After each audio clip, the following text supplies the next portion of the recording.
Bienvenidos a un streaming de TXN en vivo. Una vez más, estamos de vuelta. Te saludo en la lejanía de lo físico, pero en la cercanía de lo empático, y utilizando la tecnología como un medio y no como un fin. El día de hoy tenemos a un invitado especial que presentaré a continuación el recuerdo de highlights de nuestra entrevista anterior. La intención, como bien saben, de este formato de programa es traer a ustedes un amplio panorama de espectro de análisis de muchos temas y temas diversos para la mejor toma de decisiones, integrando conocimiento, un conocimiento multidisciplinario que nos permita llegar a soluciones complejas ante problemas cada vez más complejos. Como bien saben, TXN se inspira en la filosofía del conocimiento de Edgar Morin y el pensamiento complejo, que trata de integrar un pensamiento multidisciplinario para ir más allá de la hiperespecialización. Esto fue lo que sucedió en la entrevista anterior. ¿A quién le gusta que lo cuestionen? Si hay algo que es un dato real y lo vemos en las redes sociales y más si te metes a Twitter, es que si hay algo que no sabemos mucho hoy en día es dejarnos cuestionar o entrar a tomar en serio lo que otros van diciendo, sino que se vuelve más bien una guerra de argumentos para defenderse. Se darán cuenta que a veces las redes sociales se creería que es un foro para discutir esas ideas. Los muros o mi perfil, esos son muros. Es la pantalla donde proyecto mi puesta en escena, que a lo mejor evidencia mi falta de puesta en cuestión. ¿A quién le gusta que lo cuestionen? Si hay algo que es un dato real y lo vemos en las redes sociales y más si te metes a Twitter, es que si hay algo que no sabemos mucho hoy en día es dejarnos cuestionar o entrar a tomar en serio lo que otros van diciendo, sino que se vuelve más bien una guerra de argumentos para defenderse. Cuando alguien me dice, no importa lo que tú creas, lo que tú pienses, lo importante es que podamos vivir bien tú y yo y que trabajemos juntos de a gusto, digo, es una buena manera de decir que no le importo. Porque mis ideas, mis creencias no son como un asunto secundario que está flotando por ahí, que pues sí, claro, son mis paranoias, ¿no? Es mi esquizofrenia que me tiene separado del mundo y yo acá pienso lo que quiera, pero acá tengo que vivir. No, esto también tiene que tener una injerencia real en el mundo. Una vez escuché a alguien que decía, yo le enseño a mis hijos a que lo cuestionen todo. Yo complementaba y decía, bueno, sí, que cuestionen, pero que se comprometan con algo. Porque quien se la pasa cuestionando todo sin comprometerse con nada, a final de cuentas, pues digo, eso cualquiera lo hace y es el mejor pretexto para no comprometerse con absolutamente nada. El asunto es saber vivir con el conflicto, que no significa matarnos unos a otros, ¿verdad? Que esa es la gran diferencia. Renunciemos un poco al afán de la inmediatez, de captar de inmediato y ser capaces de dar un poco de espacio, de pausa y decir, a ver, no te entendí, pero déjame, lo voy a digerir antes de querer reaccionar inmediatamente. Bajar la velocidad es un elemento que va a ser importante, creo, en este tiempo que sigue. Frenar un poco.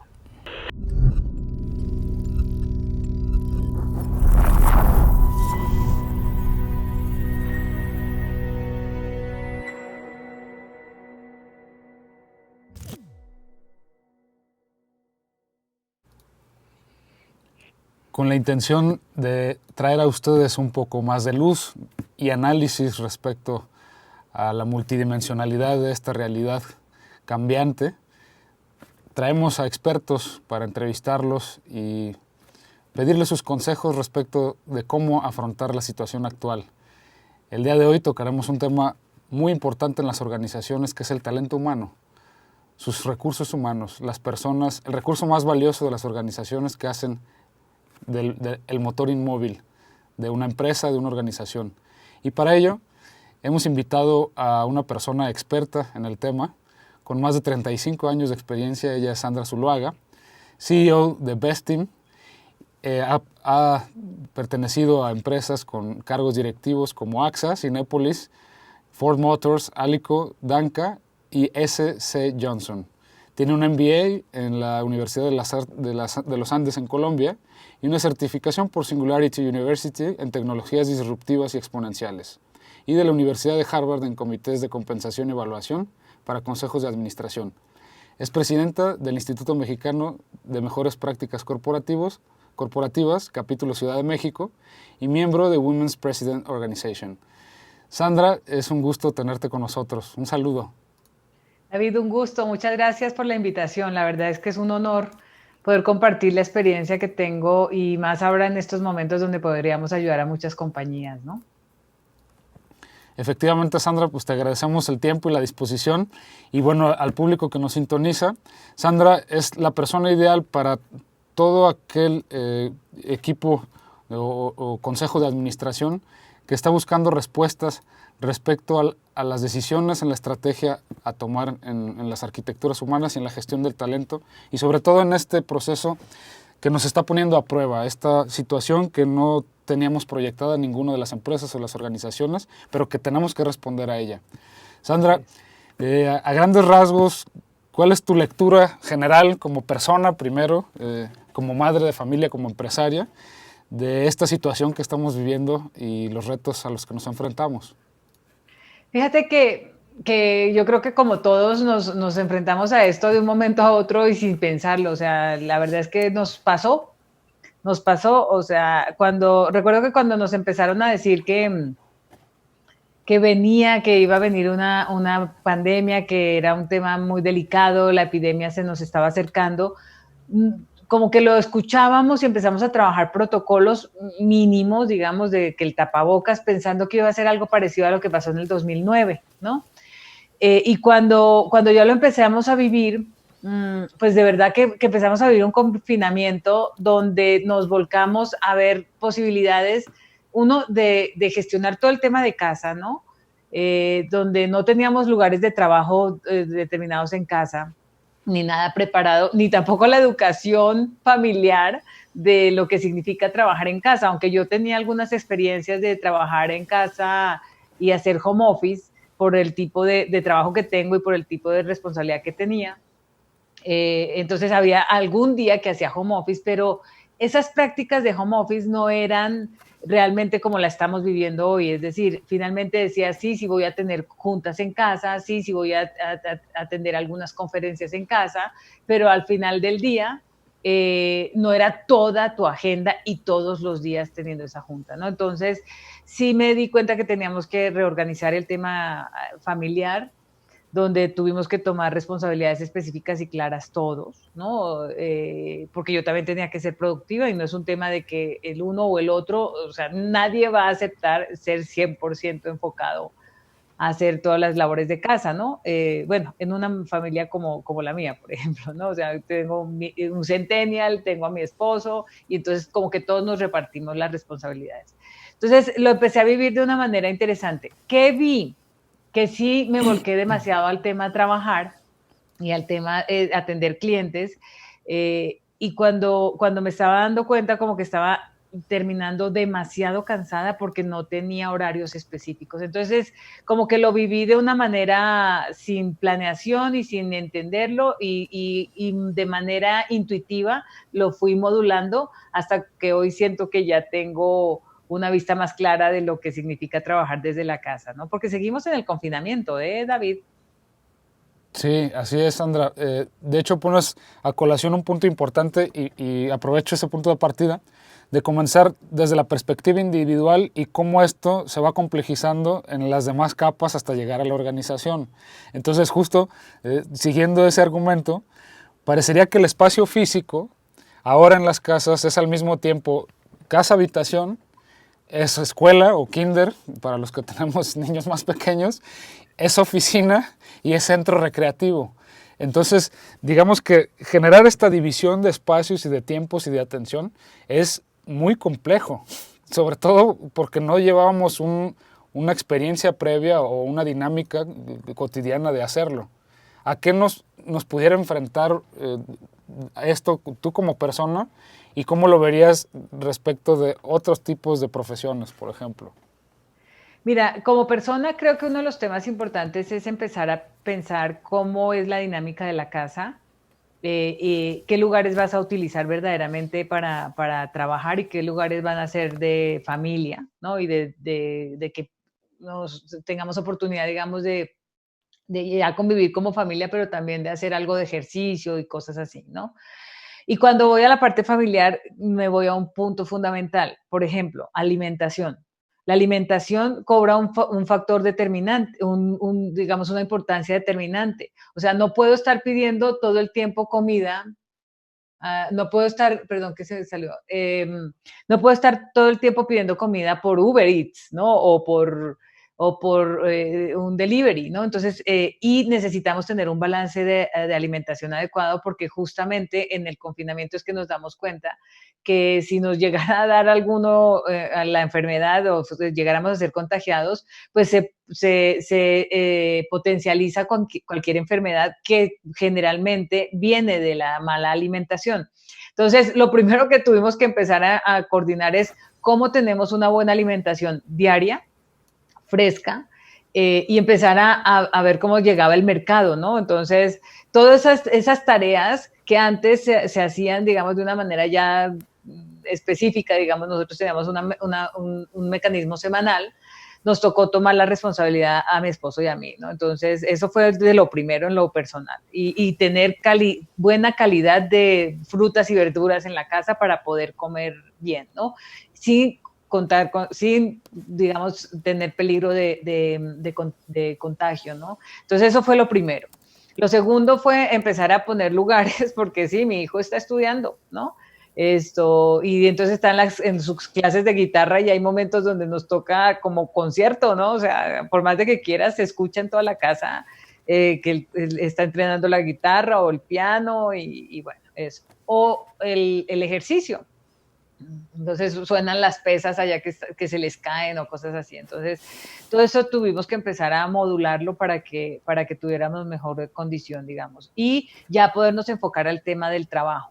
Cuando nos enfocamos al tema del trabajo, yo creo que hoy entró un nuevo producto a la canasta familiar y es el Internet. O sea, tener banda ancha buena para que mi hijo pueda estudiar, para que yo pueda ser productiva y que mi esposo sea productivo también. Entonces, tener un buen Internet y tener buenos mecanismos de comunicación externa para poder atender a los clientes y poder servir, digamos, y estar en tiempo y forma en los diferentes foros, también cobró otra importancia. Entonces empezamos a revisar tener la banda ancha o tener la conexión que antes podría ser sin cable y no importaba si la teníamos con cable o no. Ahorita ya el cable cobró forma, etcétera. Y por último, después de que ya entendimos que este era un nuevo tema de la canasta familiar, aprender a comprar en línea.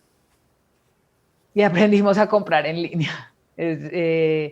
Y sí, no te niego que, por ejemplo, las frutas y verduras en un principio empezamos a comprarlas nosotros yendo al supermercado con el protocolo que teníamos que vivir, pero después nos dimos cuenta que podían haber muy buenos productores que sí nos traían el producto y adicionalmente empezar a comprar en línea, digamos, en lugares seguros o que nos dieran la confianza, pero también entregar nuestros datos personales, a esa liga, digamos, y empezar a experimentar. Nosotros empezamos de menos a más y nos dimos cuenta que funcionan a la perfección ciertos digamos, sitios. Y empezamos a comprar y empezamos a modificar, digamos, nuestros hábitos de compra. Lo que sí es que lo que ocurre, que no ocurría antes, es que cada vez que vamos a comprar, entramos como en un foro donde definimos o sea, si es prioritario lo que queremos comprar o no, ¿no? O sea, si se puede esperar o no, ¿no? Entonces, eso es como la dinámica familiar sí cambió mucho. Claro, sí, me imagino, y seguramente los que nos están escuchando tendrán sus propios ejemplos. Y bueno, ¿qué es lo que justo retomo el hilo de lo de la canasta básica del Internet y esta modificación en lo cotidiano? Parecería que voy a ir por el análisis generacional. En generaciones más jóvenes este cambio fue más sencillo por que estamos habituados, digamos, a tener un contacto mucho más cotidiano con el comercio online, el streaming, etc. Pero desde tu punto de vista, ¿cómo ha sido este reto poniendo el foco en la cuestión generacional y ya en el trabajo? Porque, por ejemplo, en las organizaciones tenemos varios tipos de generaciones y también lo que estamos viendo es que las personas que no estaban tan familiarizadas con tener un trabajo remoto, un home office o teletrabajo, esto está siendo un reto, de verdad. Y al final tener una pantalla en lugar de una persona implica requiere de nosotros hasta imaginación. Entonces nos está poniendo en un preámbulo pues, que demanda de nosotros una adaptación. ¿Cómo lo estás viendo tú respecto con este ojo generacional? Mira, yo creo que la transición, aunque yo siento por ejemplo, yo ya hacía entrevistas a mis candidatos en Zoom, yo tengo una línea de headhunting en mi empresa, entonces yo ya hacía entrevistas por Zoom a varios candidatos y demás, pero siento que yo no estaba explotando adecuadamente las herramientas, o sea, y el que empezó a mostrarnos cómo esto podría funcionar fue nuestro hijo. Yo tengo un hijo de 16 años donde él me está mostrando la realidad que viene y la nueva normalidad, es decir, nosotros pensamos que es una nueva normalidad y la verdad es que los que tenemos centennials en casa, pues nos damos cuenta que eso ya venía ocurriendo y ellos ya lo estaban viviendo, ¿no? Entonces, mi hijo ya tenía experiencias de comprar en línea y compraba muchas de las cosas en línea, pero desde hace años, ¿no? Y nosotros empezamos a tener una cuenta de PayPal por los temores y las preocupaciones que podríamos tener en un momento dado de que nuestros datos estuvieran, digamos, en todos los sitios, ¿no? Después empezamos a migrar y ahorita que ya mi hijo está estudiando en forma en línea, mi hijo empezó desde hace un par de años a estudiar en Escocia y este año ya se regresaba a estudiar en México. Pero este último trimestre lo tuvo que hacer en línea porque le pasó a todas las escuelas, digamos, a nivel global que tuvieron que hacer este cambio. Y me daba cuenta, por ejemplo, con este cambio generacional, que mi hijo puede aprender y hace las mismas tareas y hace, digamos, las mismas ejercicios, digamos, y también se pone a jugar con sus amigos, pero cada uno desde su casa, todo en línea, todo lo hace en línea. Y ahora una hermana mía yo soy generación X, mi hermana yo pienso que también es generación X, ella no pasa a ser millennial todavía, aún digamos, creo ella hace Zoom parties, ¿no? Birthday cakes, Zoom parties, así, o sea, como que deciden hacer este tipo de cosas para mantener el contacto con la gente. Entonces, yo siento que sí lo estamos haciendo y estamos jugando, digamos, interactuemos más. ¿Qué me ha pasado a mí con este cambio?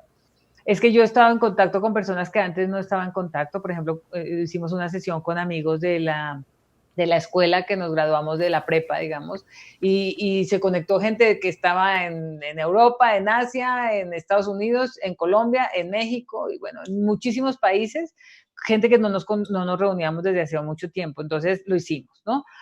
Y, y a mí personalmente, David, sí me parece muy importante la interacción.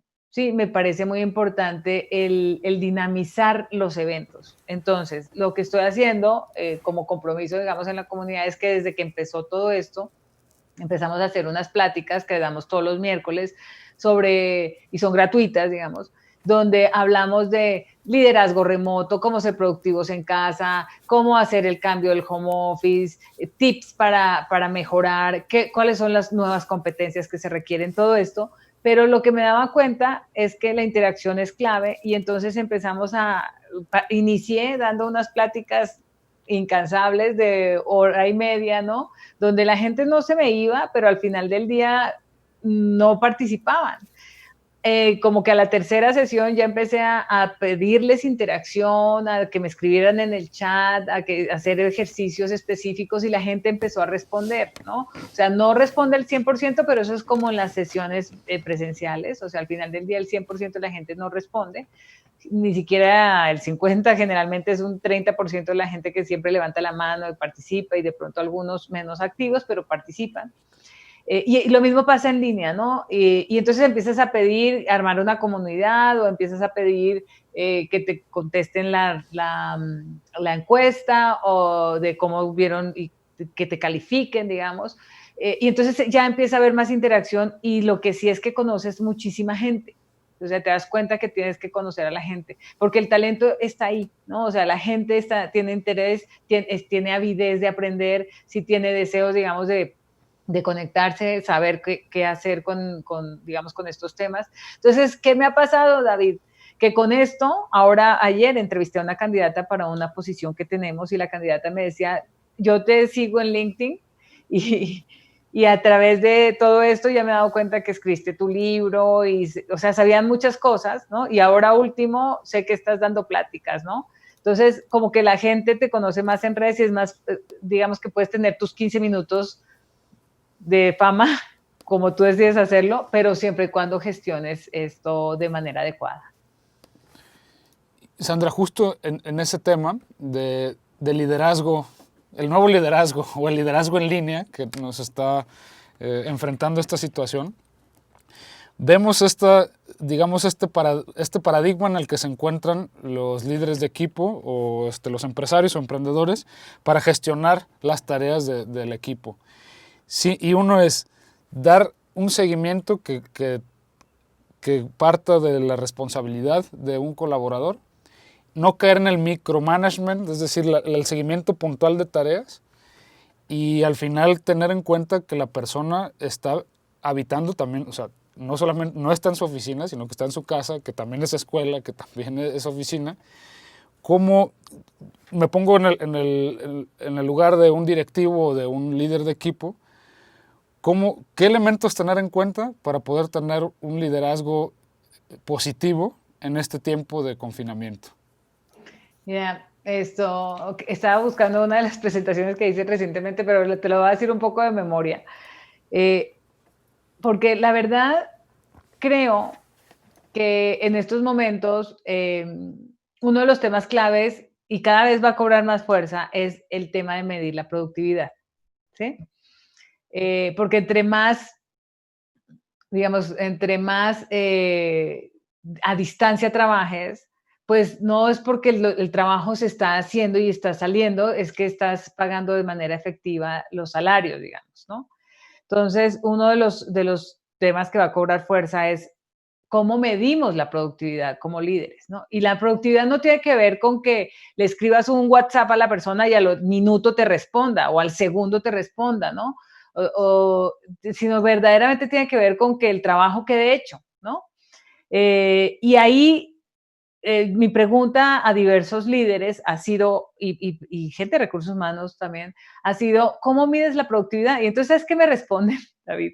Me responden, Sandra, pues yo veo que el trabajo está hecho, ¿sí? Y yo veo que no hay quejas, ¿no? Y la verdad es que la gente ahorita no está quejándose a menos que sea un tema muy grave, ¿sí? No se está quejando porque todo el mundo está muy consciente de la situación que estamos viviendo y entonces hay mucha empatía, ¿no? Pero a la medida que esto se convierta en una nueva normalidad y que sea esto normal, todo esto extraordinario que está ocurriendo se convierta en la normalidad, digamos, la gente se va a volver más exigente y va a decir, oye, no, pues los tiempos que habías dicho eran tales, la calidad que habías pedido era esta, ¿no? O sea, van a empezar a evaluar los atributos del servicio y del trabajo y del producto y del servicio pues que ha comprado, ¿no? Entonces, y todos lo vivimos, o sea, Amazon en su momento empezó a tener problemas de logística en tiempos, porque pues, nos volcamos a comprarle a Amazon, ¿no? Entonces, eso nosotros nos dimos cuenta, ¿no? Entonces, sí creo que medir la productividad va a ser uno de los temas. El segundo tema importante, en cuanto al líder, digamos, qué se espera del líder y más bien, qué va a ser importante para el líder, digamos, para ser una persona que sea efectiva y eficiente en todos estos temas. Yo creo que van a tener varias competencias. Uno primero sí creo que es el tema de la empatía y llamándole de una manera más profunda, digamos, el tema de ser compasivo, porque en este momento y en cualquier momento el primer tema es la salud, ¿no? O sea, que los colaboradores estén sanos, que las personas que están trabajando y que nos están ayudando y que están dentro de la cadena, digamos, de valor al cliente, pensemos desde el proveedor hasta el último eslabón que llega con el cliente, en cualquiera, digamos, de esas etapas, las personas que intervienen estén protegidas, ¿no? Entonces, esa compasión o esa empatía, pero por eso lo quiero poner más que meramente empatía, tiene que ser más profundo, esa responsabilidad social que debe tener por cuidar la salud de la gente es clave. Entonces, Y ayer hablábamos, les cuento de un panel que tuvimos ayer y hablábamos acerca de la importancia de la inteligencia emocional, ¿no? O sea, porque un comentario que me encantaba es que la inteligencia artificial sin inteligencia emocional no funciona, ¿no? Entonces, claro, podemos tener muchísimos mecanismos de digitalización, pero necesitamos tener esta emocionalidad sana, digamos, y cuidarla en el entorno donde nos estamos moviendo. Entonces, ahí otra vez el tema de la empatía. Ya no es solamente el tema de cuidar y que los protocolos estén adecuadamente hechos para que la gente pueda incluso salir y entregar el producto con el cliente o trabajar en los lugares de trabajo, pero sin riesgo a contagio. Porque el problema es, si nos llega a llegar el contagio, pues creo que otra realidad también nos tocaría empezar a afrontar, ¿no? O sea, la gente va a empezar a tener temor, digamos, ¿no? Entonces, ¿cómo gestionar? La salud es uno, pero el otro es esta empatía de cuidar la salud emocional de nuestros colaboradores. Hay gente que está, de nuestros colaboradores, de nuestros clientes y nuestros proveedores, ¿no? O sea, al final del día en la cadena de valor todo esto es importante. Entonces, esta empatía implica el entender que todos estamos en un momento, digamos, radicalmente diferente, donde nos estamos enfrentando a cosas que retan nuestras competencias y nuestras habilidades. Antes esto no era un usual, digamos, ¿no? Y ahora mucha gente que antes decía, oye, yo nunca voy a tener un Facebook o yo nunca tengo una red social, no me importan las redes sociales, ¿no? Cada vez va a encontrarse y a exigir, a sentirse exigido en términos de tener una relación digital con alguien. O sea, ahorita no era un tema de trabajo. Durante el confinamiento hemos tenido que enfocarnos a hablar con la tía, la abuelita y las familiares cercanos que amamos, digamos, que están en otras casas, pues a través de medios digitales, ¿no? Entonces, eso nos retó a todos en nuestras competencias. El líder tiene que tener esa empatía, digamos. No todos tenemos las mismas condiciones en casa, no para todos es fácil, digamos, poder trabajar desde casa y hacer toda esta transición, ¿no?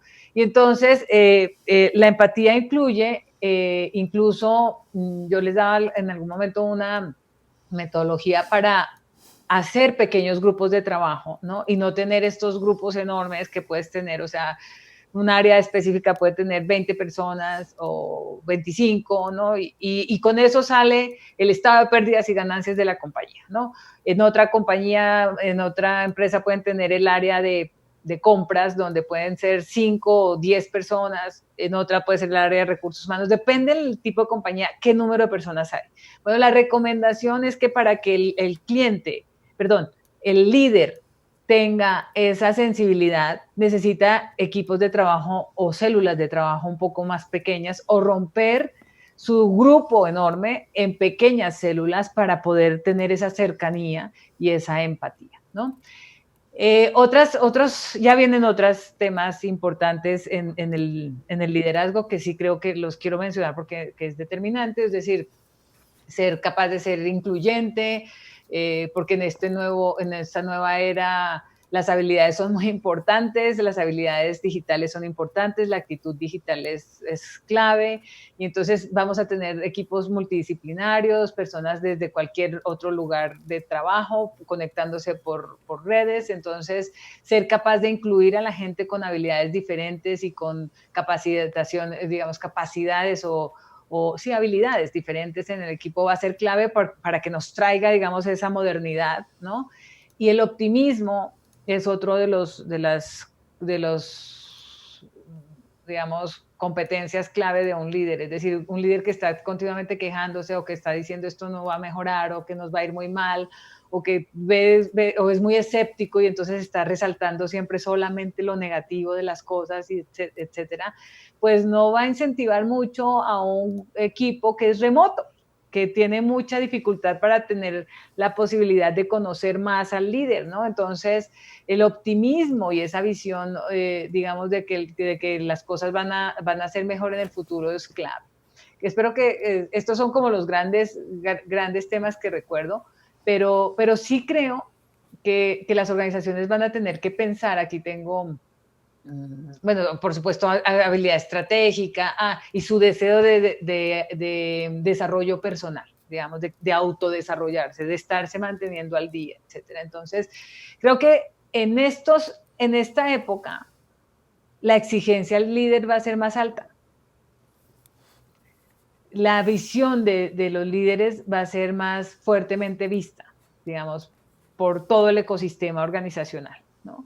Y ahorita más adelante yo sé que vamos a entrar al tema alineación del talento y ecosistema organizacional y demás, pero el líder va a ser mucho más visto y va a ser más notoria, digamos, su capacidad por el ecosistema en estos momentos justamente, porque ya estamos más lejos, digamos, en lo físico, pero más cerca de que puedes responder en 2 minutos en un WhatsApp, de que puedes estar en videoconferencia, y las diferentes herramientas se pueden usar y habilitar de manera muy efectiva, digamos. Entonces, y el líder va a tener la responsabilidad de medir productividades de su gente, ¿no? Entonces, ya este rollo de que no, yo soy poco enfocado en los detalles, ¿no? Pues, ojo, de pronto puede estar perdiendo el no cuidar adecuadamente y acompañar a gente que puede ser muy productiva para ellos, ¿no? Se me ocurren muchas cosas que te puedo seguir diciendo, pero prefiero que me preguntes. Pues mencionas, continúo con esta parte mencionas de estos equipos de más miembros, de alguna manera gestionarlos con pequeños equipos para que permitan esta cercanía y un diálogo más preciso y más certero, pues. Pero también yo te preguntaría en la cuestión de la gestión de tareas o de proyectos específicos, ¿de qué forma tú lo has visto con las empresas que asesoras o en tu propio caso con tus colaboradores en cuanto al uso de la tecnología como herramientas de gestión y medición de rendimiento?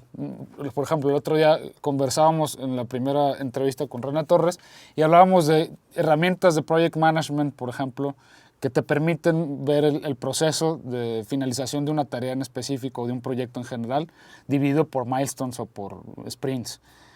¿De qué forma crees que este tipo de herramientas pueden ser una posibilidad para empresas que a lo mejor no las tenían contempladas anteriormente? ¿Y cómo aprender? O sea, porque también a las organizaciones que no tenían este expertise previo, está siendo una oportunidad para aprender nuevas herramientas, pero al mismo tiempo una dificultad porque les llegó de golpe. Entonces, ¿cómo comenzar a dar respuesta a un requerimiento, a una exigencia inmediata para poder dar seguimiento a la ejecución de tareas en específico? ¿Y de qué forma crees tú que la tecnología podría ayudarnos?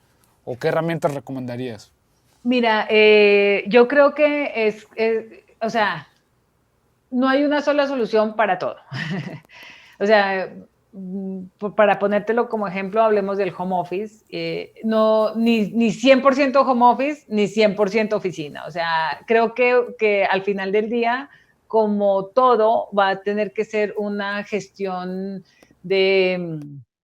articulada de soluciones donde otra vez el reto va a ser que las personas seamos capaces y tengamos la competencia de gestionar articuladamente todas esas herramientas que se dan, ¿no? Entonces, sí creo que eso es clave, ¿no? Creo que las organizaciones tienen que, y por tamaño que sea, no importa, así sea la super micro mini empresa como la empresa gigante, todas van a tener cada vez más exigencia en tener una dirección clara y un rumbo claro, digamos, ¿qué queremos? Y creo que mucho de lo que ha pasado durante la cuarentena, pues va a ser una de las guías, ¿no? O sea, ¿qué exigencias tuvieron los clientes? ¿Qué necesidades nuevas tuvieron los clientes? Y cómo tuve que modificar en alguna medida mi modelo de negocio para poder atender esas necesidades del cliente. Eso va a ser como el indicio de hacia dónde va la solución, ¿sí? Entonces, tener visión, rumbo, para enfocarnos a tener resultados. Para esto, creo que hay un tema de entender las prioridades, digamos, y entonces empezar a alinear a la organización con base, y otra vez, no importa el tamaño, alinear, digamos, todas las soluciones a esas prioridades, ¿no? Definir métricas y hay diferentes herramientas que nos pueden ayudar. ¿Y cuáles herramientas pueden ser? Mira, efectivamente hay un tema, puede haber el Project Manager, Project Management, que hay diferentes metodologías, digamos, para hacer esto, pero el problema que yo le veo a este tema, David, es que históricamente eso ha requerido muchísima gestión de las personas, es decir, es sentarse y hacer un diagrama de Gantt y llenarlo, llenarlo, llenarlo. En la cabeza del líder o de la persona que lo gestiona es poner muchísimos o ser muy exhaustivo, digamos, en poner cada uno de los detalles que tiene que hacerse y entonces a eso se le puede dar seguimiento. Pero si se le olvidó al líder uno, ya alguna de las temas o de las prioridades puede quedar, quitar, digamos, responsabilidad o fuerza, digamos, ¿no? Al proyecto. Entonces, creo que otra vez pueden ser muchas las herramientas. Esa es una, las de seguimientos con diagramas de Gantt o algo. Creo que también ahí está el Slack o hay otras herramientas colaborativas, digamos, que pueden ayudar, digamos, a que tú le estés dando seguimiento a la gente. Pero sin duda, y ahí me devuelvo ahora a algo que tradicionalmente en el liderazgo ha ayudado y es tener un ritmo de juntas, ¿no? Entonces, generar un ritmo de juntas específico donde el líder se siente con las personas, haga un kickoff en la mañana, les diga hoy vamos a esperar que ustedes produzcan en esto y esto y esto, y al final del día nos volvemos a reunir, o durante el día tengo un par de juntas de uno a uno donde acompaño a la gente y le doy coaching, o le doy acompañamiento y entiendo efectivamente cuáles son las necesidades que está teniendo la persona, ¿no? Entonces, pero lo bueno de las juntas, de este ritmo de juntas es que estas juntas de manera virtual tienen que ser mejores y más rápidas, es decir, para que se tomen las decisiones específicas y al nivel que se requiere, es decir, el jefe diciéndole, oye, hoy trabaja en estos dos temas y si quieres deja esto pendiente, o sigue trabajando en lo que teníamos y entrégamelo hoy, ¿no? O sea, y entonces así van agarrando, digamos, un ritmo ya de trabajo que les va enfocando a ser productivos. Entonces, creo que ahora, una articulación, digamos, de las diferentes herramientas es clave. A mí me gusta poner en esto, por ejemplo, el tener el WhatsApp, que es muy ágil, pero el WhatsApp per se solamente sirve para tener comunicaciones muy rápidas. Hay momentos donde necesitas ver a la persona a la cara. Y por ejemplo, cuando tenemos sesiones de trabajo y que lo hacemos por Zoom o lo podemos hacer por Meet o lo podemos hacer por Google Teams, o sea, hay varias Meet, Google Teams, bueno, hay varios, Microsoft Teams es el que quería decir. O sea, hay varias herramientas para conectarse donde tú puedes ser muy productivo, pero ojo, una pésima práctica es no habilitar la cámara. ¿Por qué? Porque entonces no pierdes esta parte humana de ver qué actitud está teniendo la persona. Y entonces yo siempre les digo, y sabes que hay gente que sí está, pero en serio me vas a hacer poner la cámara y cuando lo pongo está acostado, así viéndome hacia arriba.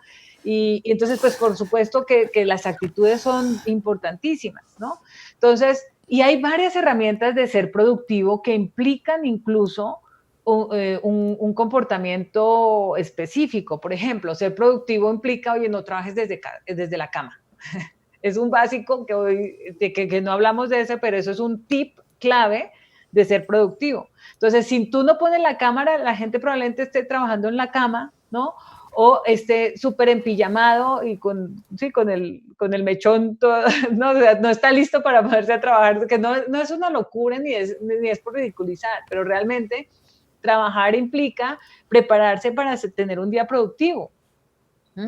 Y lo veo en los centennials, es decir, mi hijo para ponerse a estudiar se tiene que levantar, organizarse, cepillarse dientes, organizarse todo, digamos, y se desayuna y se va a ser productivo, ¿sí? A estudiar. Entonces eso es un tema, no es generacional. Ser productivo implica empezar, digamos, y prepararte en lo físico para ir a trabajar. Entonces sí es una mezcla importante de herramientas, que sepas articularlas, que es para mandar información colectiva, que puede ser por correo, que puede ser algo que uses específicamente para documentar la realidad, que eso otra vez puede ser el correo, qué temas pueden ser para aclarar o tener comunicaciones rápidas y que todos estemos enterados, que puede ser el WhatsApp, ¿Y qué temas implican? Que nos veamos a la cara, que tengamos la conversación específica de manera ágil y productiva, pero siempre usando las herramientas al 100%, es decir, que veamos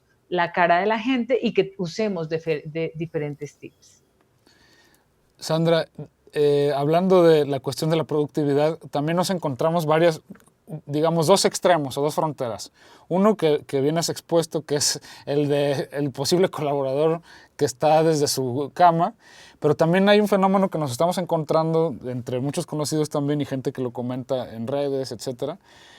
A veces este sentido de la hiperproductividad y justo el uso y abuso de, por ejemplo, de las herramientas como WhatsApp, que me gustaría saber tu opinión específica también de ese tema, porque a veces parecería que como no hay un límite de horario y todo se diluye y se difumina, parecería justificado el tener un bombardeo con grupos de WhatsApp, que para empezar, bueno, eso es un tema aparte, pero da para mucho, que compartes grupos con un montón de amigos y al final, podemos poner el ejemplo, si atiendes tú tu WhatsApp todo el día, se te puede ir el día entero solamente con WhatsApp. Pero entonces, ¿cómo definir el límite de lo profesional con tanto colaboradores como líderes de equipo que prefieren utilizar ese tipo de herramientas incluso hasta fuera de horarios y mantener esta coherencia de no ser demasiado pusher, pues, o empujar demasiado al colaborador? Porque también, por ejemplo, nos estamos encontrando con gente que nos dice, oye, es que parecería que en esta pandemia yo estoy trabajando más. O sea, precisamente como no hago el corte en mi cabeza, parecería que trabajo más y me agoto más rápido.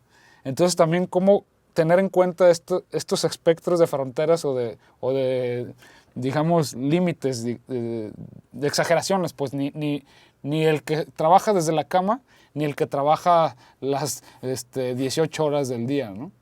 Mira, te voy a resumir un curso que doy de estos gratuitos, de tips para ser productivos en casa, ¿no?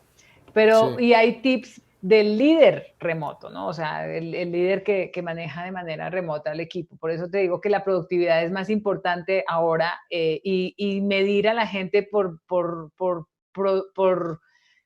métricas específicas con KPIs o indicadores de desempeño que efectivamente demuestren que están impactando el negocio. Porque hay gente que se dedicó a tener juntas a cualquier, como dicen, anyhow, anywhere, ¿no? O sea, estoy en el baño y estoy en conferencia, ¿no? Y estoy el sábado a medianoche y estoy en conferencia. Y entonces no hay límites, ¿no? Entonces, y eso no es ser productivo.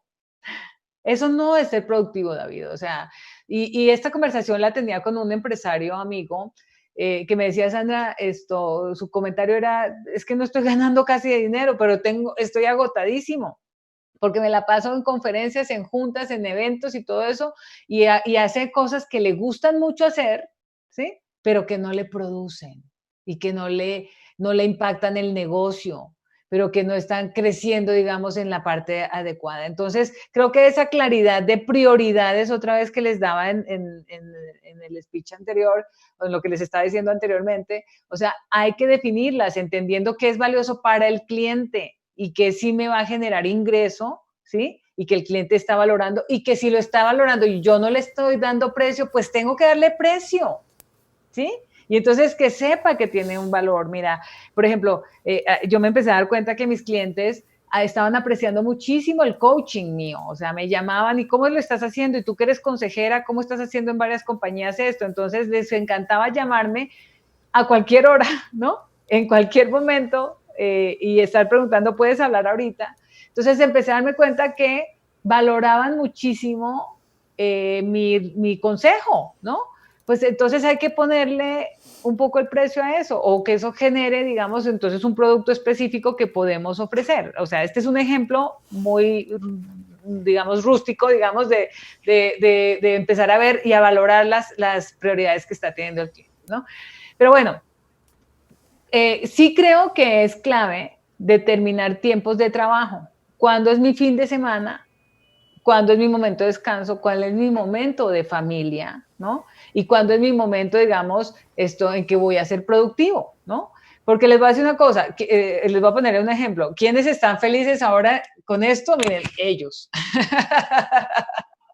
nuestras mascotas. ¿Por qué? Porque nos tienen en casa, pero también hay que saberles poner límite porque todo el tiempo quieren estar usando tu tiempo y demás. Bueno, lo mismo pasa con las otras facetas de la vida, ¿no? Entonces, y creo que hay que poner, entonces, primero, tips para ser productivo, ¿no? Uno, tener herramientas de trabajo funcionales. Tener claro cuáles son las herramientas de trabajo funcionales. Y la primera, ya les dije que estaba en la canasta familiar ahora, el Internet. Tener un Internet funcional, bueno, que efectivamente me permita a mí ser productivo, pero a mi hijo también, ¿no? O sea, que no porque mamá está trabajando o porque papá está trabajando, él se va a, digamos, a no seguir trabajando o haciendo sus tareas, porque también es clave que ellos sigan evolucionando, ¿no? Tener un buen internet, tener un buen computador y tener un buen celular. O sea, hoy en día esas son 3 herramientas claves que requerimos para seguir avanzando. Bueno, esos 3.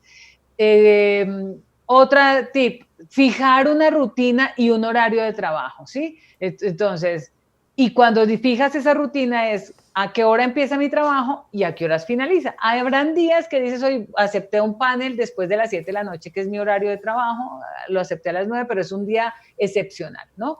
Y lo mismo, algún día que dices, oye, anoche estuve hasta tardísimo porque tuve una cena o con mi esposo o porque vimos una película o lo que fuera, y entonces voy a empezar un poquito más tarde, pero generalmente debería ser iniciar a la misma hora y terminar a la misma hora, con eso ya pones un horario. Y qué importantísimo, ese tiempo que estás ahí, te mantienes disponible, o sea, es mantenerse disponible. Que si se fue la luz, entonces avisar que se fue la luz y que entonces se me cayeron ahorita las conexiones y todo eso, pero que la gente sepa que en qué tiempo no vas a estar disponible por el momento. Y quitarse la pijama, o sea, fuera pijama en esos tiempos de productividad. Ojo. Otro tip, el tercero, planificar la rutina de trabajo con el equipo, que la gente pueda predecir en qué horarios vamos a reunirnos. Por ejemplo, yo soy partidaria de las juntas de inicio de día, ¿no? Pero no soy partidaria de estarle respirando en la nuca a mi equipo, o sea, de estar cada 2 minutos diciéndole en qué andas, ¿no? Y lo que sí hago es que, por ejemplo, yo tengo mi cuenta de Zoom y en el momento en que generalmente, aunque tenemos las juntas que son periódicas y programadas, digamos, yo tengo mi agenda, ellos tienen su agenda, entonces pues vemos que cada uno esté siendo productivo, ¿no? Pero cuando entro, lo que hago a Zoom, por ejemplo, y ya me han dicho, oye, ¿tienes tiempo para hablar? Ahorita no. Les digo, ahorita no, voy a tener un Facebook Live con los señores de TXN, entonces si quieres después. Entonces entro a mi Zoom, invito a la persona y sorprendentemente, inmediatamente se conecta y entonces aprovechamos los 2, 3 minutos para hablar, ¿no? Entonces, bueno, planificar esa rutina de trabajo es importante. Para mí es importante también saber más o menos en qué están trabajando. O sea, sé que tenemos proyectos andando, sé que van a tener una serie de juntas y entrevistas con el cliente, que no tengo que estar yo presente y donde ellos necesitan que sean productivos también, ¿no? Entonces, por lo menos entender, digamos, que esa rutina de trabajo se está llevando a cabo y entonces, y que la gente cumple sus compromisos. Eso, digamos, yo lo resaltaría como uno de los temas de la productividad. O sea, me dijiste que ibas a tener 25 entrevistas para hacer descripciones de puesto con tal cliente, ¿no? Y entonces a los determinado tiempo preguntas cómo vamos con esas entrevistas o le preguntas al propio cliente, ¿no? O sea, cómo van con las entrevistas. Entonces, y que se han cumplido esos compromisos es clave porque ahí vamos viendo el tema de la productividad, ¿no?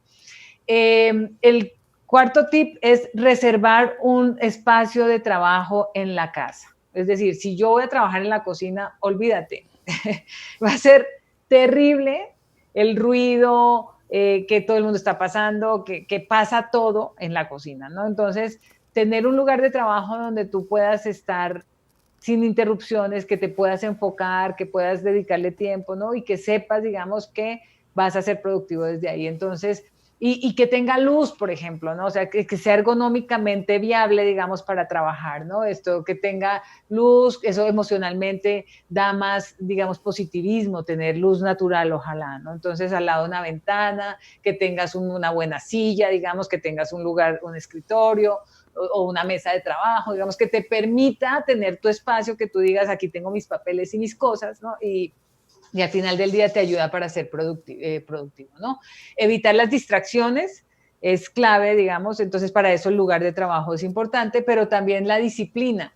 El que está jugando con Facebook o está distraído, digamos, leyendo cada rato el WhatsApp, digamos, no va a ser productivo, ¿no? Entonces, ese sería el quinto tip, o sea, evitar distracciones. Entonces, con eso, un tema importante, perdón, esa es una de las distracciones, un tema importante es tener un cronograma, ¿no? Y nosotros compartíamos ejemplos, digamos, cuando digo nosotros en Vesting, con amigas y colegas y demás, en juntas como estas, donde les decimos, o sea, de 9 a 10 voy a tener la junta con el equipo, ¿no? Pero de 10 a 1 de la tarde me voy a dedicar a trabajar en el proyecto que estoy trabajando, y de 1 a 2 me dedico a ver correos y pendientes y demás. Después salgo y como, ¿no? De 2 a 4 o de 2 a 3 y media, como. De 3 y media a 4, esto me enfoco y entonces veo Facebook y todas mis redes sociales y contesto cosas personales y demás y me cepillo dientes y no sé qué. Y de 4 a no sé cuánto estoy hablando con clientes y esto, o sea, poner y evitar distractores, porque eso le ayuda a la persona a ser productiva, ¿no? Ese es un tema de productividad. Y por último, el tip número 6, y que yo diría que es uno de los más importantes, es hagan pausas y no trabajen de más, ¿sí? Hagan pausas y no trabajen de más. Les voy a decir de hagan pausa, ¿qué es? Esto es un tema de límites y de respeto. Cuando, ya lo mencionaste, yo trabajé un poco más de 30 años en grandes corporativos, ¿no? Como cabeza de recursos humanos, y ahí nos dábamos cuenta que uno de los temas de la salud física y emocional de los colaboradores tenía que ver con estas pausas sanas. Y las pausas sanas es, te paras de tu lugar de trabajo, no es parar de trabajar y voltearte, es pararte y mover las zonas blandas, o sea, lo que es la cintura. Por eso es que cuando nosotros no movemos y durante mucho tiempo estamos sentados y sin movernos, el estómago y el abdomen se va llenando de grasa, ¿no? Entonces, pararse, caminar, estirarse, que es una excelente práctica, digamos, se debería hacer por lo menos una vez cada hora, ¿sí?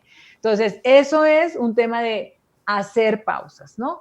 Y poner límites, o sea, oye, yo no atiendo llamadas el fin de semana. Sí. Si el jefe no lo hace, yo sé que los colaboradores tienen ahí un problema, y ahí es donde hago un llamado a los líderes. O a las 10 de la noche, ¿no? ¿Cómo? O a las 10 de la noche, pues. O sea, a las 10 de la noche, 11 de la noche, o incluso estaba hace un momento antes de entrar a esta conferencia, había una persona que estaba furiosa porque ella pasó toda la noche trabajando en algo y dice, y nadie de mis colaboradores lo dijeron, o de la gente que está con ella lo dijeron. Y digo, realmente hay que saber poner límites, y no porque nosotros tengamos unos horarios no sanos o insanos, ¿sí? Porque efectivamente eso daña la salud emocional de la gente. No poner límites claros, sí. Empiezan a deteriorar, digamos, esa salud mental, ¿no? Entonces, poner los límites de cuál es mi fin de semana, y en ese momento también aprovecharlo. Y miren, no me vas a pedir hablar de esto, pero yo incluso recomiendo, lean un libro, mediten, hagan un poco de yoga. Eso es invertir en uno mismo, ¿no? No siempre es Netflix, ¿no? O simplemente ponerme a leer las redes sociales durante todo el tiempo, porque sí, el cuerpo y la mente se cansan. La salud mental no proviene de ahí. La salud mental proviene de la capacidad de estar aprendiendo y renovando, digamos, el conocimiento que tenemos. Ya me voy metiendo en otros temas, pero... Sí, Sandra, de hecho, a donde digamos un tema impostergable uno que tenemos ahí en las listas para comentar contigo es esta situación de alguna manera inevitable por la que tuvieron que optar varias organizaciones de reconfigurar sus arquitecturas humanas, incluso al grado de muchas de ellas tener que reducir personal, situación que es muy difícil para cualquier líder, tener que reducir su plantilla, o bien reducir los salarios, al menos momentáneamente, justo por una falta de ingresos o de flujo de efectivo en las organizaciones. Entonces, teniendo como parámetro esta necesidad real o digamos, reto al que se enfrentaron muchas organizaciones, ¿de qué forma crees que esta pandemia vaya a reconfigurar los lineamientos de contratación que se tengan, de prospectación de colaboradores, e incluso a poner en cambio o en entredicho el propio modelo de negocio de las empresas? Sí. Mira, yo creo que la manera como nos ganamos la vida va a cambiar de manera importantísima ahora, ¿no? O sea, mucha gente puede estar contratada como freelancers y va a poder ser contratada como freelancer y va a poder tener lo que nosotros no entendíamos hace unos años, que es poder tener 3 o 4 trabajos a la vez, ¿no? O sea, creo que eso va a poder empezar a ocurrir ahora. Pero cuando hablo de 3 o 4 trabajos puede ser, oye, yo puedo pasear perros los lunes, ¿no? Y puedo entregar deliveries en otros horas. O sea, son diferentes tipos de trabajo. No digo que todo el mundo va a trabajar en eso, pero hay, digamos que el modo en que se trabaja va a ser más diverso, ¿sí? Y va a requerir un poco más de versatilidad de las personas. Y cuando hablo de versatilidad, que creo que es uno de los temas del futuro del trabajo, ¿no? Hablo de esta capacidad de tener habilidades digitales, pero también tener una competencia profunda fuerte, ¿no? O sea, un conocimiento profundo fuerte que puedes compartir con gente o que puedes justamente comercializar, ¿no? También creo que después de la pandemia, digamos, y que yo que soy consejera, digamos, me di cuenta en algunas organizaciones que la crisis empezó desde enero, ¿no? O sea, en enero, ¿por qué empezó desde enero? Porque tenían en su cadena de suministros proveedores que estaban desde China, ¿no? Y pues no les estaban llegando los productos y después de Navidad y todo esto, no les estaban llegando los productos, ¿no? Ni les estaban llegando las materias primas. Entonces, esta globalidad, que fue uno de los grandes temas que se abordaron en los 1980s y que nos decían, el mundo va a ser global y vas a poder hacer muchas cosas, nos está, ahorita con la pandemia, pues nos está llevando a una realidad donde nos debemos dar cuenta que efectivamente ya no podemos tener como dicen, todos los huevos dentro de una misma canasta, ¿no? O sea, y entonces tienes que reinventar la manera en que alineas, digamos, tus proveedores y el talento que tienes alineado al interior de la organización para gestionar esos proveedores, pues debes incluso darle una nueva visión, ¿no? Que si lo hacemos de acuerdo con la metodología de arquitecturas humanas, aquí les cuento un poco de mi libro, yo escribí el libro Renueva el talento humano de la organización, donde se describe a detalle el tema arquitecturas humanas, pero adicionalmente también tengo un curso en TXN donde describimos a detalle cómo se gestionan las arquitecturas humanas. Yo digo que son muy complementarios, digamos, los dos. El libro se consigue en Amazon, por cierto. Entonces, Sí, el punto es que cada una de las en la arquitectura humana, cada una de las personas que están atendiendo a cada grupo de interés, si va teniendo interacción con el grupo de interés, se va dando cuenta cuáles son las problemáticas que está atendiendo y que está teniendo para atender las necesidades de la organización. Y en la cadena de valor al cliente, pues va entendiendo la situación que va teniendo, digamos, para atender al cliente, ¿no? Entonces, vuelvo al tema de China y de enero. Entonces, en enero, pues no llegaron productos, y hoy nos está llevando a la realidad de tener que repensar más que en globalidad, en un tema de regionalidad. Los productos y servicios que antes tenías, digamos, al otro lado del mundo, ¿no? Entonces, que obtenías porque eran más baratos, pero que si no los tienes, por más de que sean baratos, ¿no?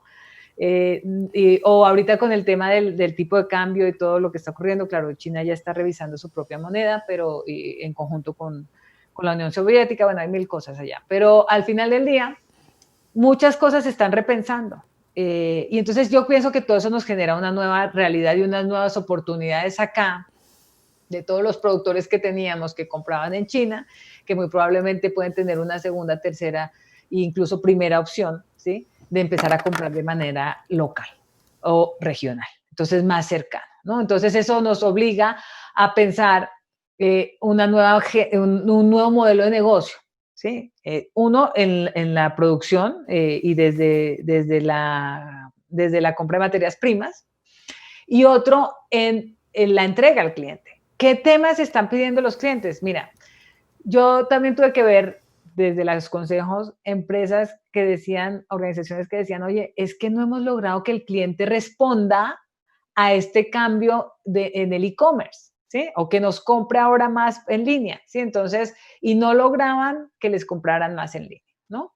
Tengo el caso que me gusta comentar de una organización que tenía un cambio, llevaba 18 meses tratando de hacer un cambio en términos de pide en línea y recoge en tienda. Sí, esa era su metodología. Pide en línea y recoge en tienda. Con la pandemia lo instauró en 2 días. En 2 días logró implementar esto. Entonces, ¿qué pasó con esto? Que ahora tenemos que reeducar a la gente, ya no para venderle al cliente, sino para que atienda gente o clientes que vengan a atender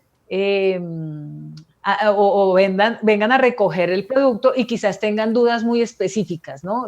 Ya el perfil de las dudas incluso cambia. El perfil del servicio al cliente y el método de servicio al cliente cambia. Entonces, esa alineación hay que repensarla, ¿no? O sea, y mucho tiene que ver con lo que les decía hace un rato, definir prioridades, ¿no? Y empezar a alinear de manera adecuada entonces el talento con base en esas nuevas necesidades que se están dando, ¿no? En el tema del talento, empieza a cobrar más fuerza las habilidades que tienen las personas al interior de la organización, ¿sí? Entonces, una mezcla adecuada de personas que tengan conocimiento en temas y gestión, digamos, en temas digitales, pero también, digamos, cómo atender al cliente y tener paciencia, digamos, ¿no? Por ejemplo, el otro día conocí a una chica que ella dice que tiene su propia empresa, y su propia empresa es una colaboradora externa de Amazon, que lo que hace ella es atender detalles específicos de los clientes de Amazon que quieren conectarse a comercializar con Amazon, ¿no? Pero ella lo que es una persona que tiene una habilidad impresionante de entender detalles del sistema para explicárselos al cliente. Entonces, y ella gana su dinero basado en las horas que trabaja con clientes diversos de diferentes tamaños, ¿no? Entonces, y esa es una habilidad que se identificó y que no todo el mundo tiene, ¿no? Entonces, ¿qué empieza a ocurrir, David? Antes yo notaba, antes de la pandemia, digamos, y yo lo veía mucho en los consejos, ¿no? Que habían empresarios y empresas, digamos, que tenían un activo de un determinado tamaño o que tenían un producto, digamos, un activo, digamos, o una inversión, digamos, de un tamaño determinado, pero cuando contrataban a las personas que iban a gestionar o ese activo o ese inversión cuando lo iban a trabajar, digamos, contrataban a una persona que no estaba del tamaño. Que les importaba más el monto de sueldo que iban a pagar que la persona fuera suficientemente competente para desarrollar el trabajo que tenían que hacer. Yo pienso que en esta revisión de estructuras que están haciendo, mucho va a empezar a ocurrir que los líderes van a pensar en tener a las personas correctas. Y en los puestos correctos. Y la persona correcta es una persona del tamaño adecuado para que me atienda el producto o servicio que nosotros damos y con el costo que tiene, digamos, que esté habilitada. Mira, te pongo un ejemplo que me tocó ver y era un empresario que tenía unas maquinarias impresionantes y se compró una máquina de no sé cuántos millones de dólares en Italia, ¿no? Y traía o en Alemania, una de las dos, un idioma, creo que era alemán, y el idioma era todavía más complejo que el italiano, ¿no? Y traía gente a operarla que no entendía ni alemán, pero tampoco sabía manejar la máquina, y la transferencia de conocimiento era imposible, y no ponían ni siquiera un intermediario, porque tenía costo. Entonces, ahí estaba la máquina que no funcionaba al 100 porque no la sabían manejar. Hoy en día creo que esas son cosas que no se pueden permitir los empresarios ni las empresas, ¿no? ¿Por qué? Porque justamente necesitamos recobrarnos pronto y poner a tener las empresas productivas. Entonces sí creo que el tamaño de los candidatos, de los empleados va a ser importante. El modelo de negocio también. ¿Por qué? Tener gente que pueda atender dudas del cliente, ¿sí? y que me entienda mi modelo de negocio, mis procesos, mis productos y todo eso va a ser determinante para que el cliente nos pueda seguir comprando. Es decir, ¿cómo gestiono la página web? ¿Cómo puedo pagar adecuadamente el servicio que estoy dando, ¿no? O que ustedes me están dando? ¿Cómo lo puedo pagar pero sin que la ciberseguridad de su empresa sea buena, ¿no? Entonces otra vez, gente que nos desarrolle super softwares, pero que no tengan el tamaño adecuado, nos va a hacer, digamos, perder muchísimo dinero y muchísimo tiempo. Entonces, tener gente que sí verdaderamente conoce, o que quizás tener un aliado experto, digamos, en temas de tecnología, que tenga sus empleados del tamaño, pero que a mí me dé el servicio y que me dé confianza y seguridad. Entonces, creo que la articulación, incluso ya estas integraciones verticales y horizontales que se estaban dando, van a ser menos eficientes ahora y quizás va a ser más fácil tener ecosistemas organizacionales que permitan tener incluso proveedores que tengan ellos per se un negocio más completo y que pueda ayudarme incluso que ellos tengan gente muy competente allá, pero que a mí me brinden soluciones completas y no pedacitos de soluciones que no me permiten salir, digamos, a atender a los clientes de manera integral, ¿no? Entonces, los modelos de negocio están cambiando, hay que pensarlo y creo que es decirnos mentiras a aquellas personas que dicen esto va a seguir igual. Te quiero poner un último ejemplo, la educación. La educación, David. ¿Qué persona quiere que su hijo vaya a la escuela y corra el riesgo de contraer un contagio? Hoy todavía, bueno, ya están hablando de la vacuna, pero hoy todavía no tenemos vacuna. Yo creo que la educación va a cambiar de manera radical. Ya las grandes instalaciones y estos grandes lugares, digamos, donde podemos tener salones y aulas espectaculares y demás, ya no van a tener el precio y el valor que tenían antes. Es decir, yo que estoy haciendo homeschooling, claro, con un adolescente, o sea, no tengo niños, ¿no? Tengo amigas que dicen, estoy pidiendo esquina porque yo soy maestra, soy productiva, soy ama de casa, o sea, les está tocando muy duro, porque los niños requieren mucho horario, mucho apoyo y acompañamiento de los padres. Entre los 4, principalmente, bueno, antes también, pero digamos en escuela, entre los 4 y los 10, 11 años, incluso 12, muy probablemente requieren muchísimo acompañamiento, mucha supervisión. Un adolescente como mi hijo que tiene 16 requiere supervisión y requiere cierto acompañamiento, pero no tan cercano. Pero entonces, si tú ya estás trayendo aquí el que yo tenga computadores y que tenga pantallas y que mi hijo se eduque aquí, ¿cómo va a ser la educación y cuánto voy a pagar? Por un nombre. Realmente creo que se va a repensar que más bien que yo tenga producción o capacitación o educación de calidad con algo blended, o sea, sí creo que debe haber algo mezclado donde los chavos puedan salir a hacer ejercicio, pero también van a regresar a casa y van a hacer 3 días en casa y 2 días allá, o bueno, cosas así, pero cuidando los contagios, ¿no? Entonces creo que mucho de esto va a cambiar y las habilidades hay que proveerlas, ¿no? Y hay que pensarlas, digamos, las habilidades que va a tener el negocio para ofrecer estos servicios a los clientes. Así es, Sandra. Pues a manera de conclusión y para ir cerrando la entrevista, resalto 3 principales puntos que acabas de mencionar. Uno de ellos, y queda para la reflexión, es la reconfiguración de nuestro sistema organizacional y arquitecturas humanas para tomar en cuenta, me parece muy valioso la reflexión que haces respecto del valor o de la percepción de valor en la inversión de talento. Y de cómo, porque es muy recurrente, sobre todo en México lo encontramos bastante, de decisiones corporativas, por un lado, por ahorrar costos, contratar personal que te salga, digamos, más barato en términos de flujo, pero que tengas que contratar no a uno, que tengas que contratar a 3 o a 4, cuando te podría costar lo mismo o hasta menos contratar una sola persona con habilidades, digamos, más específicas o más desarrolladas, que va a costar en la nómina una inversión considerable, pero que te va a dar el resultado que esperas. Eso por un lado. Y por el otro también, la noción de que no sea exclusivo la producción in-house de ciertos servicios o productos, como el caso que mencionas de Amazon, de la proveedora de Amazon, que puede ser un freelance o una empresa independiente a la que te provea un servicio determinado. Pongo como ejemplo, a nosotros de hecho nos sucede eso con una marca que es nuestro cliente, que justo sacaron ellos costos de cuánto les costaría tener un equipo de producción cinematográfica in-house. Y entonces un amigo del CEO le decía, es que eso no es solamente que inviertas en equipo o infraestructura, es que a lo mejor los perfiles directivos van a ser creativos que por sus propios intereses va a ser difícil que se quede contigo por mucho tiempo. Entonces el tener, digamos, en el foco de perspectiva, el decir, quizás esta parte sí la pueda conseguir con mejor resultados y con mejor seguimiento de un proveedor. Eso por una parte. Entonces, ¿cómo afecta la reconfiguración, ¿no? Y por la otra, la que mencionas de la educación, y con esa me gustaría cerrar la intervención y hacerte la última pregunta. Como paréntesis, para las personas que busquen el libro de Sandra, lo encuentran en Amazon, en la tienda Amazon. Si tienen Kindle, lo pueden descargar ahí mismo.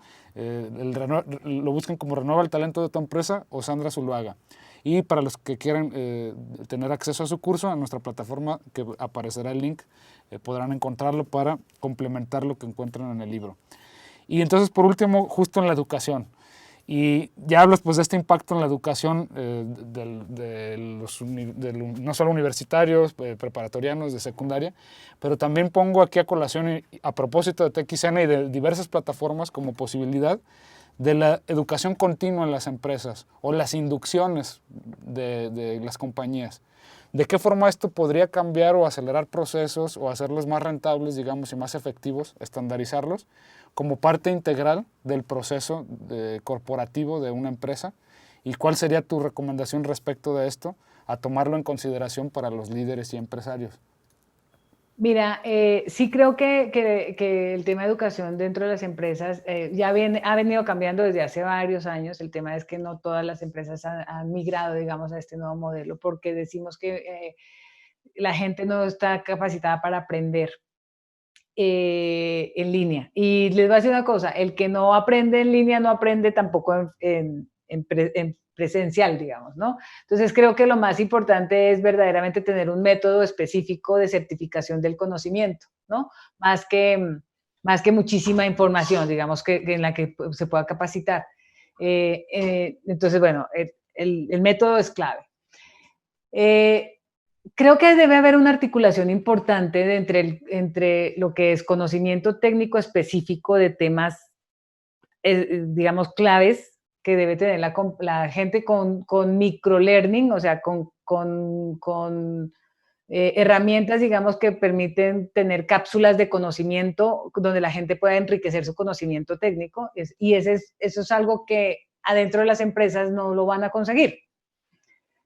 ¿Por qué? Porque el conocimiento técnico justamente es garantizar que el conocimiento per se se va renovando y se va evolucionando. Y entonces dentro de las empresas pues se va renovando y se van evolucionando los procesos, los sistemas, el liderazgo, la estructura, la cultura, digamos, ¿sí?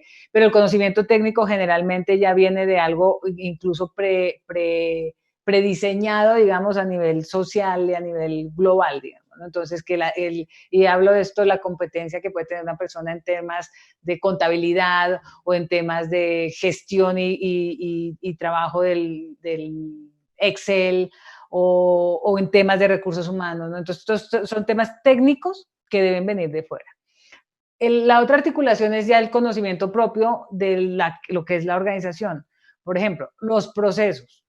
Los procesos que yo desarrollo para garantizar la cadena de valor al cliente, digamos, desde que entra el producto o cómo fluye el producto, digamos, desde la materia prima hasta que es un producto terminado y llega con el cliente, ese proceso punta a punta, digamos, pues es una serie de conocimientos internos de la organización que esos se deberían también garantizar que se mantiene educada a la gente para que puedan, internos y externos, y cuando hablo de gente, internos o externos, para que puedan seguir dando el servicio y la atención a las personas en el modo en que lo hace la compañía adecuado, digamos, ¿no? Entonces ese es el otro conocimiento que también hay que gestionar. Y temas como la bienvenida, la inducción, lo que dice, que es un tema más que puede ser entre tema técnico, con habilidades muy padres, digamos, pero al final del día es con mi compañía, mi producto y las cosas que yo hago como compañía y como mi marca de empleador, ¿no? Entonces, creo que ahí puede hacer una mezcla interesante entre lo que está pasando en el mundo, digamos, y lo que estoy haciendo en la empresa. Entonces, sí es clave y las organizaciones que no invierten en su gente tienden a irse decayendo porque la gente necesita aprender y mantener el conocimiento evolucionando y creciendo. Y de esa manera agregan mejor valor a la organización. Entonces, yo soy una mujer de recursos humanos. Creo firmemente en el talento. Creo firmemente en que las personas, si aprenden, van a dar lo mejor de sí a la organización. Pero hay que mantenerles enseñando acerca de que se mantengan activos y conociendo, digamos, de su tema técnico y vayan evolucionando, que conozcan más de la compañía y puedan dar un mejor producto, ¿no? Y con el amor a la organización, pues su actitud hacia la empresa, pues sea siempre de cariño y de dar lo mejor y de querer permanecer, así sea un externo, ¿eh? Porque pienso en la chica que les ponía como ejemplo de Amazon, que da el servicio de Amazon, los adora, ¿no? Y no es empleada, ¿no? Pero le encanta porque tiene su recurso de ingreso ahí con ellos y le va también como ella decida cuántas horas quiere trabajar y qué calidad de cliente va a atender, y entonces que los clientes la sigan buscando, entonces le sigue generando ella puntos para que le paguen más en Amazon. Pero entonces el amor que tiene, yo le preguntaba, ¿de dónde viene el amor que tú le tienes a Amazon, que parece como tan frío y tan lejano? Eso nos dan muchos recursos de aprendizaje para que nosotros conozcamos y entendamos mejor el sistema. Entonces yo de esa manera puedo investigar las problemáticas o los temas que pueden tener los clientes y entonces encuentro soluciones, pero porque ellos me ponen los recursos a mí, no dependo de gente, digamos, ¿no? Entonces, y es a través del aprendizaje. Y ella es una externa, entonces, si queremos que nuestro ecosistema funcione, y hablo del ecosistema organizacional, requerimos gente en cualquier nivel, o freelancers, o empleados, o accionistas, o proveedores, o clientes. Al final del día son grupos de personas y si nosotros centramos nuestro ecosistema centrado en la persona, digamos, de que las personas necesitan aprender, necesitan evolucionar, necesitan agregar valor, pero también necesitan recibir valor. Y entonces todas esas interacciones le dan vida a mi ecosistema, pues el ecosistema va a seguir evolucionando. Y de eso exactamente, centrado en la persona, enfocado en la persona, habla el curso de TXN de Arquitecturas Humanas y mi libro Renueva el Talento Humano en tu empresa. Bueno, Sandra, ya me están diciendo que ahorita tenemos ya tiempo limitado, pero que hay espacio solo para 2 preguntas que nos hacen en redes sociales y que para ver si tienes oportunidad de contestar en 2 minutitos. Pregunta Jessica Delgado: ¿es un buen momento para crear un catálogo de necesidades, reconfiguración del talento para alcanzar nuevos perfiles de talento? Y la segunda que hace es que en este tiempo de pandemia las nuevas incorporaciones no van a tener, digamos, un gran alcance de la cultura, valores, filosofía, colaboradores de la organización, como aprenderlo. ¿Cómo será la inducción en esta nueva realidad? Bueno, mira, voy con la primera, el catálogo de necesidades. Sí creo que es clave conocer y entender el catálogo de necesidades que tienen los diferentes grupos de colaboradores, ¿no? Pero más aún, mira, y esto se lo digo siempre a la alta dirección, creo que si no sabemos cuáles son las necesidades que tienen el gran talento que queremos retener, ¿sí? Ese conocimiento que queremos retener o ese talento que queremos retener que le da vida a la organización y que tienen el tamaño adecuado, digamos, si no sabemos sus necesidades, pues va a ser una charla de sordos, entre sordos, digamos. Es decir, o sea, no escucho, no sé, pero sí digo que voy a darte solución, ¿no? Pero no escucho, ¿no? Entonces sí necesitas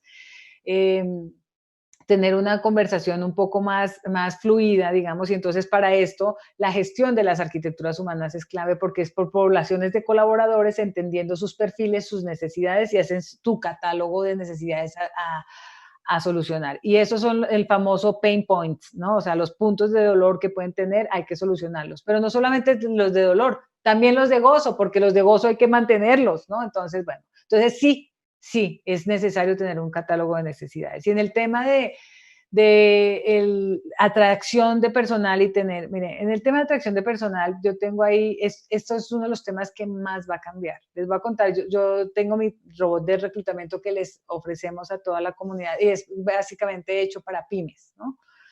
Y es un robot muy sencillo que básicamente lo que quita es que haya tanta interacción de contacto con muchos clientes. Por ejemplo, un call center tiene una rotación altísima. Para tener gente adecuada necesita, para tener una persona que a veces tiene 20, o sea, ellos reclutan de manera masiva. Para tener gente cubierta, digamos, dentro del call center, pues necesitan un flujo de candidatos muy grande. Y entonces imagínate el nivel de interacción que puedes tener y cuántos contagios puedes tener si no estás cuidando ese tema. Entonces necesitas hacerlo a través de inteligencia artificial o de mecanismos propios que ya te lleguen al candidato con el perfil y que ya la interacción sea menos de palos de ciego, ¿no? Y más enfocada a estas personas tienen el perfil, ya es un tema de química, ¿no? Y entonces muy probablemente ya articular con otros temas, ¿no? Y de ahí, oye, cobra una fuerza determinante tener la inducción adecuada para que la persona que ya que encontré que es la persona adecuada, pues la enamore, ¿no? Y entonces ahí, Jessica, es Jessica, ¿no? Delgado, dijiste, ok, ahí cobra un papel determinante tener también un catálogo de necesidades de determinadas, digamos, perfiles de personas o perfiles generacionales, digamos, porque no todos los perfiles perdón, no para todos los puestos son buenos todos los perfiles, ¿no? Entonces, es muy digamos, ahí te darás cuenta que se articularán perfiles diferentes y entonces tener ese onboarding o ese proceso de inducción va a ser clave, que efectivamente, digamos, exalte las bondades que tiene la organización y que la persona se sienta bienvenida. Y ojo, si no los exalta, muy probablemente significa que no los tenemos y entonces desarrollarlos, ¿no? Que ahí es donde empezamos a escuchar y a gestionar a un grupo de interés importantísimo que son los empleados colaboradores. Y cuando hablo de colaboradores, hablo incluso de los que son freelancers. Sandra, perdón, me faltó una pregunta que hace Raúl López ya desde hace tiempo y quiero ya para cerrar ya con este tema. Raúl López pregunta, Sandra, ¿cómo vencer el paradigma de las empresas de que el home office no funciona? Raúl López. Raúl, creo que se está rompiendo ahorita un poco con la pandemia, ¿no? Pero, ¿sabes, Raúl? Creo que tiene que ver mucho con que seamos productivos, ¿no? Y que los líderes de las organizaciones seamos capaces de medir la productividad de los colaboradores. Creo que para romper ese paradigma necesitamos empezar a gestionar una población fundamental dentro de las organizaciones que se llaman líderes. Los líderes son los primeros que tienen que creer que realmente somos capaces de gestionar equipos remotos, de que realmente somos capaces de ayudar a las empresas a ser productivas a pesar, digamos, de la situación que estamos viviendo y que con este tema de ser compasivo, que fue con uno de los aspectos que abrí esta conversación, de ser compasivos y preocuparnos en la vida real por la gente, y eso significa que no queremos que se contagien, que estén a salvo, que los estemos cuidando, etcétera. Pues trabajar remoto va a ser una realidad. El home office vino para quedarse, Raúl. El home office no es un tema que pasó por la pandemia, el home office vino para quedarse. Muchas de las cosas que están, el coronavirus también vino para quedarse, o sea, hay muchas cosas que vinieron para quedarse. Entonces, eso nos implica repensar el modelo de liderazgo, repensar la manera como desarrollamos habilidades con nuestros líderes, gente que no esté respirándole en la nuca a la gente, que aprenda verdaderamente a trabajar de manera más colaborativa, que sepan aprovechar las habilidades de la gente, que sepan ser incluyentes. Entonces creo que antes de hablar del home office hablaría de qué calidad de líder necesitamos en las empresas y qué habilidades necesitamos desarrollar en los líderes actuales que permitan que las empresas sean productivas a pesar de entornos a veces demandantes o exigentes o peligrosos, como en el caso de la salud, ¿no? En este caso. Y en otros temas también podrían ser peligrosos algunos ambientes. Entonces, es mejor que en determinados horarios la gente se vaya a sus casas o que incluso determinados días ni siquiera vengan a trabajar. Entonces, pero entonces hay un compromiso mutuo. Raúl, yo doy pláticas los miércoles y hablo de liderazgo remoto y hablo de productividad en casa. Y te ofrezco, David, que cuando quieras podemos hablar del tema enfocados a esos dos temas. Muy bien, espero haber Sandra, respondido tu pregunta, Raúl. Bueno, y Ciner nos dirá ahí tus comentarios, Raúl, ahí mismo en Facebook. Y pues bueno, muchas gracias por sintonizar. Gracias, Sandra, por tu tiempo, por tu disposición, tus consejos que seguramente nos darán luz para la mejor toma de decisiones. Y bueno, por último, si la gente que quiera seguirte buscando o tus publicaciones, ¿en qué redes sociales o dónde te puede encontrar en la web? Mira, yo soy muy activa en LinkedIn y bueno, en LinkedIn pongo todos mis artículos. Hoy estoy escribiendo una vez a la semana y hablo sobre toda esta problemática que estamos teniendo, tanto de liderazgo como de reinvención de las empresas y del talento humano, ¿no? Y de la alineación. En LinkedIn, ahí me pueden encontrar como Sandra Zuluaga y pueden relacionar la empresa Vestim y ahí me encuentran facilísimo. En Facebook tengo un perfil público donde también me gusta interactuar muchísimo con todos y voy muy de la mano con TXN. Y tengo mi Instagram también donde cada vez lo hago más digamos, enfocado a todos estos temas que estamos trabajando ahora. Ajá. Bien, ¿tu fanpage de Facebook estás igual como Sandra Zuluaga? Estoy como S. Zuluagar. O sea, encuentran Sandra Zuluaga y entre paréntesis S. Zuluagar. Y se me olvida que tengo Twitter. Okay. En Twitter también soy activa en todas. Lo que pasa es que en Twitter lo hago de manera, digamos, lo que publico en Facebook se va a Twitter, así. Entonces, pero estoy en Twitter como S. Zuluagar. S. Zuluagar, tanto en Twitter como en Facebook y en LinkedIn como Sandra Zuluaga. Así que sí, para los que les interesa seguir las publicaciones de Sandra, pues la pueden encontrar en esas redes sociales. Pues Sandra, ha sido un gusto compartir contigo este momento. Como decimos aquí, en la lejanía de lo físico, pero en la cercanía de lo empático. Muchas gracias nuevamente y pues bueno, gracias a ustedes, el público que pudo asistir y ver la transmisión en vivo. Se publicará de cualquier forma en YouTube para los que quieran volver a retomar algunas de las recomendaciones que hizo Sandra o si les faltó algún momento de la charla, de la entrevista, pueden acceder a ella en los próximos días, la subiremos a YouTube. Y bueno, pues les damos las gracias por su tiempo, disposición. Los invitamos a que sigan pendientes de nuestras próximas entrevistas que justamente buscarán ampliar el panorama de visión con diferentes temas y expertos en diferentes disciplinas para lograr percibir la realidad en términos más abiertos y complejos según las propuestas de Edgar Morin de la multidimensionalidad del talento, del conocimiento, disculpen. Bueno, pues aparecerán nuestras redes sociales también de TXN, nuestra página web para el que quiera ampliar en nuestro contenido y oferta académica. Y pues bueno, los invitamos a seguir pendientes de las publicaciones. Les agradecemos su confianza y su tiempo. Hasta luego y que tengan una excelente semana.